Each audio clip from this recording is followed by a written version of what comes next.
ඉතින් එහෙමනම් අපි අද කතා කරන්න යන්නේ මැණික් ගලක ඇතුලේ තියෙන්නේ මොනවද කියලා. අද ඔයාලට අරගෙන එන්නේ කෙමිස්ට්‍රි පාඩමක් නන් නෙවෙයි. ඒත් ගොඩක් අය කැමති මේක විද්‍යාත්මක පැත්තෙනුත් ඉගෙන ගන්න.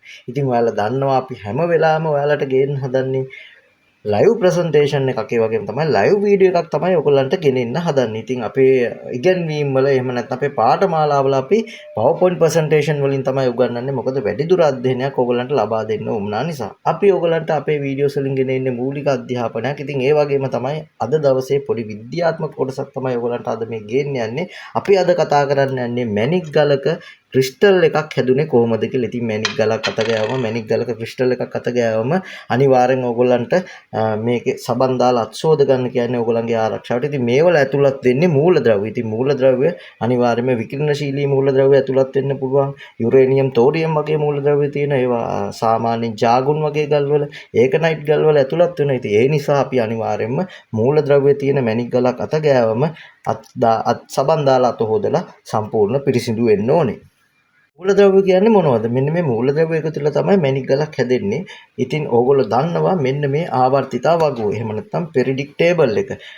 ඕගොල්ලෝ විද්‍යාව පාඩමේ පාසල් යන කාලේ මෙන්න මේ ආවර්තිතා වගුව ඉගෙන ගන්න ඇති.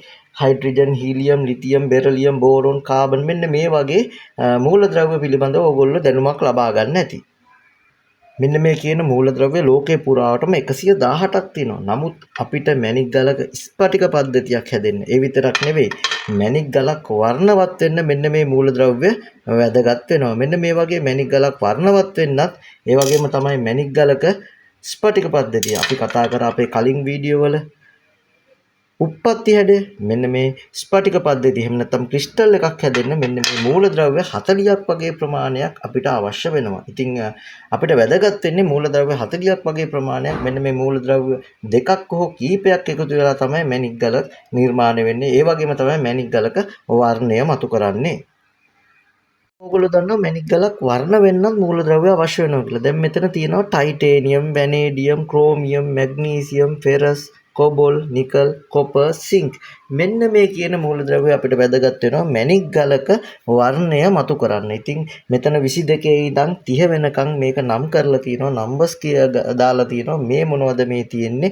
මේකේ තියෙන ඉලෙක්ට්‍රෝන්ස්, ඉලෙක්ට්‍රෝන සංඛ්‍යාව තමයි මේ මූලද්‍රව්‍ය වල තියෙන ඉලෙක්ට්‍රෝන සංඛ්‍යාව තමයි මේ විදියට නම්බර් වලින් දාලා තියෙන්නේ. ඉතින් අපි පහුවට මේ සම්බන්ධව හොඳටම අධ්‍යයනය කරමු. ඒ වගේම තමයි අපේ පාඨමාලාවල් වල මේ සම්බන්ධව ඔයාලට විශේෂ දැනුමක් ලබා දෙනවා. මේ ඉලෙක්ට්‍රෝන හැදෙන විදිය සහ ඉලෙක්ට්‍රෝන අපි කොහොමද මේ මැණික් ගලින් ගලට පිහිටන විදිය, ඒ වගේම තමයි ඉලෙක්ට්‍රෝන අරගන්න විදිය සහ පිට කරන විදිය ගැන, ඒ වගේම අපි කතා කරනවා හීටින් ප්‍රොසෙස් එක ගැන. හීටින් ප්‍රොසෙස් එකේදී ඔයගොල්ලන්ට මැණික් ගලක් ඉලෙක්ට්‍රෝන හැදෙන විදිය, පිට කරන විදිය සහ ඉලෙක්ට්‍රෝනයක් ඇතුල් කරගන්නා විදිය අපි හොඳටම පැහැදිලිව විද්‍යාත්මක පැත්ත සරලවම කතා කරනවා. ඒ වගේම තමයි අපි මෙන්න මේ 22 ඉඳන් අපි දැක්ක 30 වෙනි මූලද්‍රව්‍යයට titanium, vanadium, chromium, magnesium, ferrous මෙන්න මේ කියන මූලද්‍රව්‍ය ටික අපි අපේ මැණික් ගලක්, අපි දකින මැණික් ගලක් වර්ණවත් කරන්න අපිට ඉතාමත්ම වැදගත් වෙන මූලද්‍රව්‍ය කීපයක්. අපි මෙන්න මේ මූලද්‍රව්‍ය වලට